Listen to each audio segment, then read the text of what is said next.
ZA. Exemple, si on raisonne ici sur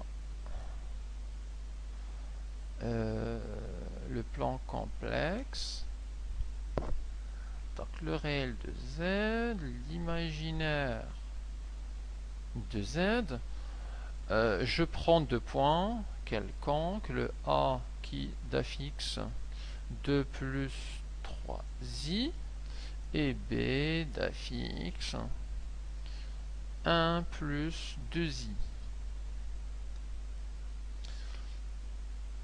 Alors, 2, 3, 1, 2, 3. Donc ça c'est 1, 2, 3. Les vecteurs. Donc le vecteur U, le vecteur V, où on a ici I, 2i et là 3i.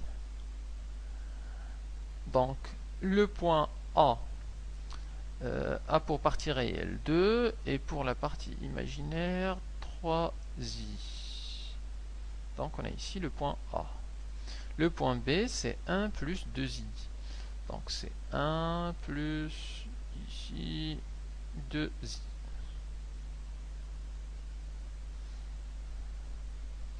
Et le vecteur AB c'est ce vecteur. Le vecteur AB, alors ouais, pour un exemple simple, je vais prendre le vecteur BA.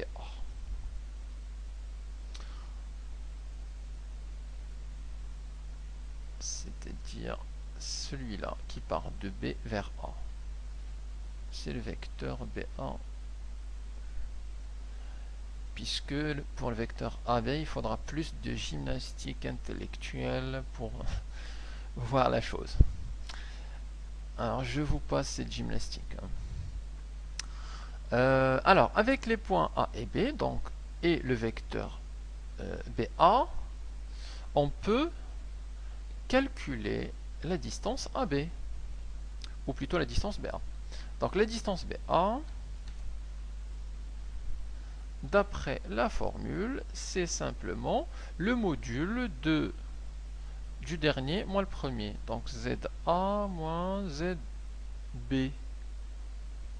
Donc ça va nous donner le module de le A étant 2 plus 3i moins ZB, c'est moins 1 plus 2i, qu'on peut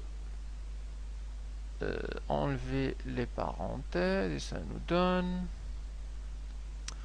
alors 2 plus 3i moins 1 moins 2i, 2 moins 1 ça fait 1, 3i moins 2i ça fait i. Et donc pour calculer le BA, il suffit de calculer le module de ce nombre-là. Alors le module de ce nombre-là, 1 plus i, on l'avait déjà calculé. C'était ici, et c'était 1 plus i, c'était racine de 2. Donc on peut dire que la distance BA, c'est égal à racine de 2. Donc la distance entre ces deux points, B et A, égale à racine de 2.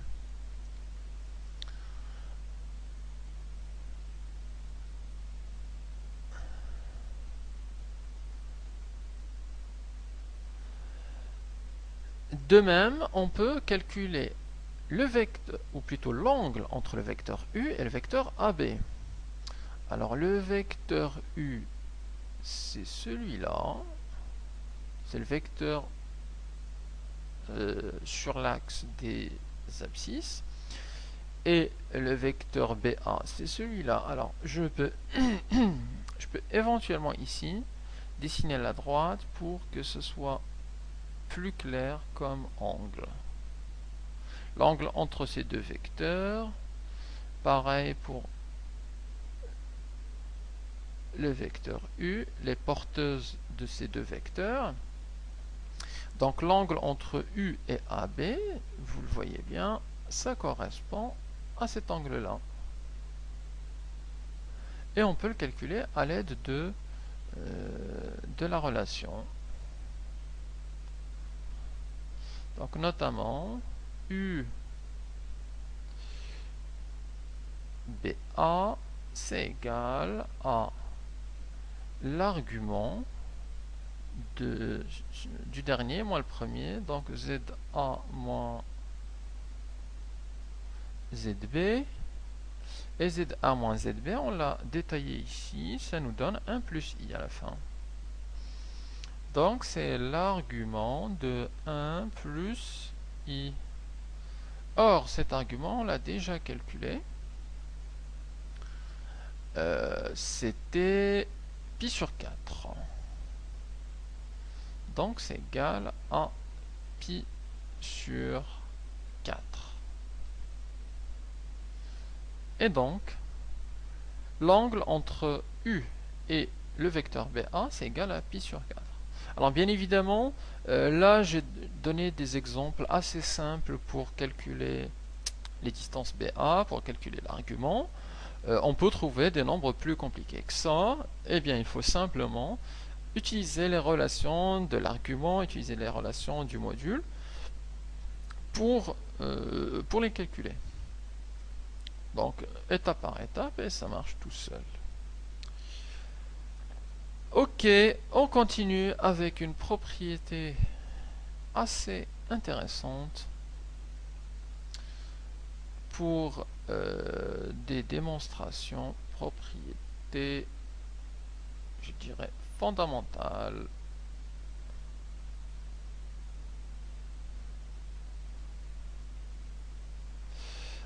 C'est la propriété du ZA moins ZB sur ZA moins ZC.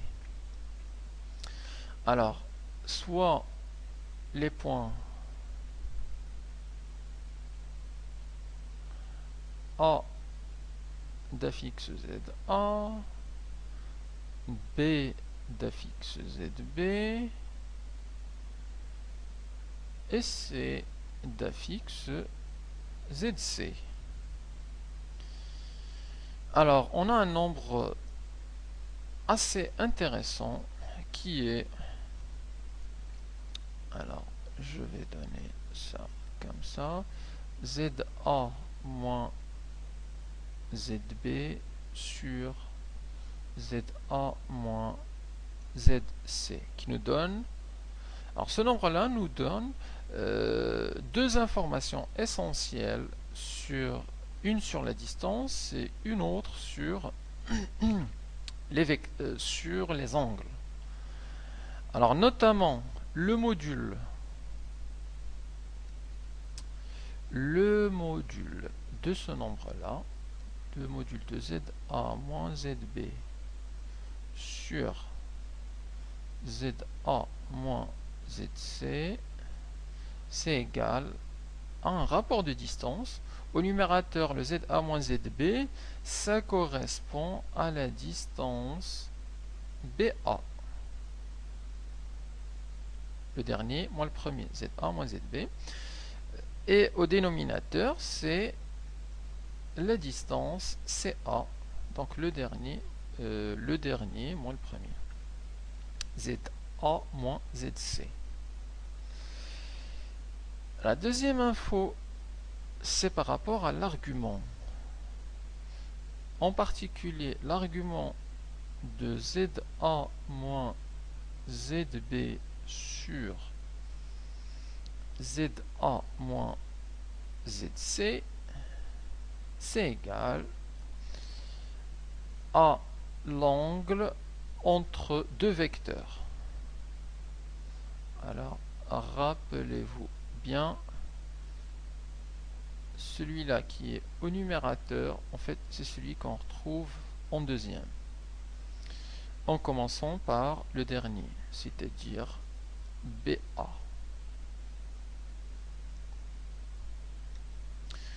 Et celui qui est au dénominateur, on le retrouve ici en premier, c'est le vecteur CA. Et donc, l'argument de ce nombre-là, ça nous donne l'angle entre les deux vecteurs CA et le vecteur BA. Cette propriété est notamment utile lorsqu'il s'agit de montrer qu'un triangle est isocèle ou qu'un triangle est rectangle. Pour montrer que c'est isocèle, en général on calcule ce nombre-là, on trouve 1, ce qui veut dire que BA égale à CA. Et quand c'est rectangle, lorsqu'on calcule l'argument, on trouve pi sur 2 ou moins pi sur 2.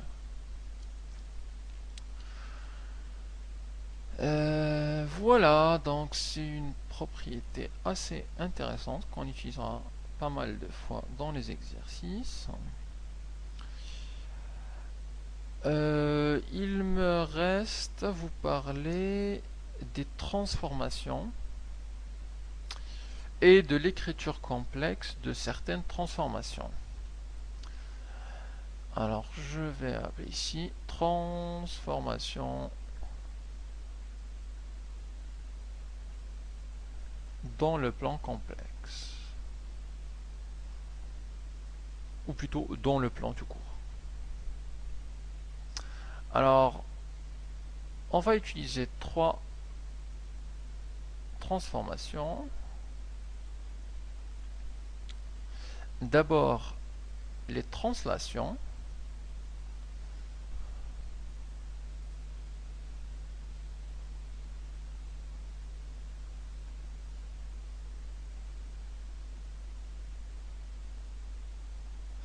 Ensuite, les homothéties.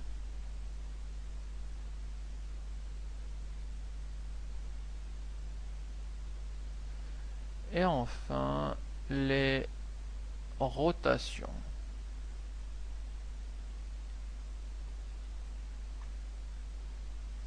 Alors, chacune a une caractéristique, ou deux. La translation, on parle de translation de vecteur U. Alors, soit une translation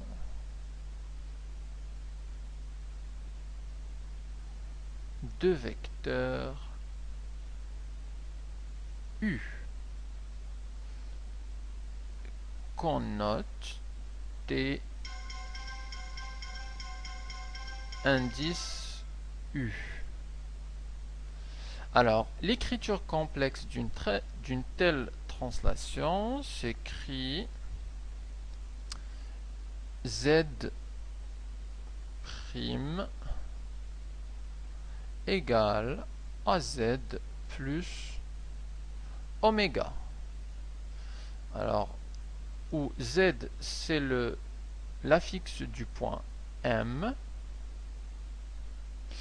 Z' c'est l'affixe du point M', et le oméga, eh bien, il correspond à l'affixe du vecteur U. Donc, si on a un vecteur de translation de 3,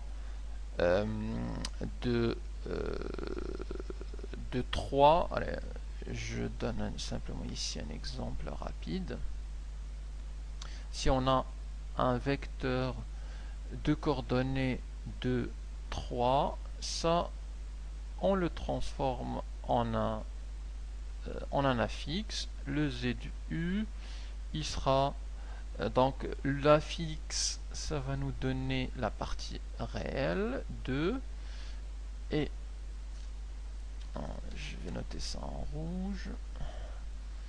L'affixe, donc c'est la partie réelle 2 plus, et l'ordonnée c'est la partie imaginaire, donc 2 plus 3i. Et donc ce ZU c'est égal à ce oméga. Donc l'écriture complexe d'une translation, on regarde le vecteur de translation, on calcule son affixe, et on a notre écriture. Pour les